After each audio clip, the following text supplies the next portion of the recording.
কি ভাই কিছু বলবেন? টাকা পাঠাবেন? হ্যাঁ, টাকা পাঠাবো ভাই। কত টাকা? 500 টাকা, 500। 500 টাকা। ও আচ্ছা আচ্ছা, একটু বসেন, আমি হাতের কাজটা সারিয়ে দিই। আচ্ছা, তারপরে ঠিক আছে, আমি বসি দেখতেছি। তাহলে। বসেন বসেন, আপনি হাতে কাজ সারেন।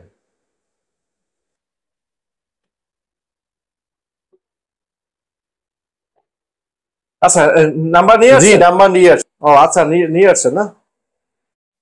500 টাকা তাই না? জি, 500 টাকা।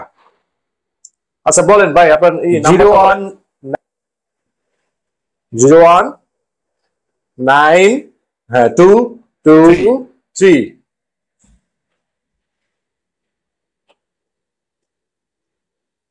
আচ্ছা, 500। কি ব্যাপার, নাম্বার কি ভুল নাকি? যাচ্ছে না কেন ভাই? নাম্বার ঠিক আছে? আচ্ছা, ঠিক আছে। ফেল মারছে তো? নাম্বার ফেল, মানে ভুল দেখাচ্ছে, ফেল মারছে। আচ্ছা আচ্ছা, দেখি তো আমার কাছে একটু দেন তো দেখি, আপনি ভুল করছেন না। আচ্ছা দেখেন, আমরা নাম্বার একটু বসান তো ভাই।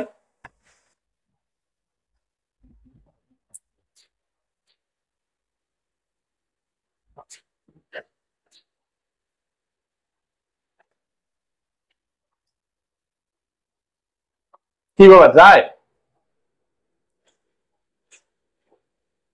ভাই নাম্বার তো আসলে মনে হয় ভুল হয়েছে, বুঝছেন, যায়। আচ্ছা ঠিক আছে, আপনি নাম্বার নিয়ে আসেন। তার মনে হয় ভুল হয়েছে, তাহলে তারপরে আবার পাঠাইবেন। বাসা থেকে নাম্বারটা নিয়ে আসি। ঠিক আছে ভাই, ওকে, আপনি সঠিক নাম্বার নিয়ে আসেন, যান সঠিক নাম্বার নিয়ে আসেন। আমি বাসা দিয়ে নাম্বারটা। আসসালামু আলাইকুম ভাই। ওয়ালাইকুম আসসালাম, গেলাম ভাই, ঠিক আছে। এই ভিডিও থেকে আমরা কি শিখলাম? এই ভিডিও থেকে আমরা গুরুত্বপূর্ণ একটা মেসেজ দেওয়ার চেষ্টা করেছি। এই ভিডিও থেকে আমরা শেখার চেষ্টা করব যে আপনারা যারা বিকাশের বিভিন্ন আউটলেটে আছেন, যারা বিকাশের ব্যবসা করেন, তো তাদেরকে বলবো যে আপনারা যখনই কোনো ধরনের কোনো কাস্টমার আসবে, তখন আপনি যাতে আপনার পিন নাম্বারটি সে কোনোভাবেই যেন না নিতে পারে, কোনোভাবেই যেন সে সেটা আপনার চুরি করতে না পারে, সেদিকে খেয়াল রাখবেন। কারণ হচ্ছে এই একটি ভুলের কারণে কিন্তু আপনার সমস্ত ধরনের যে ব্যবসা লস কিন্তু হতে পারে। তো ধন্যবাদ, সবাই সচেতন থাকবেন। আল্লাহ হাফেজ।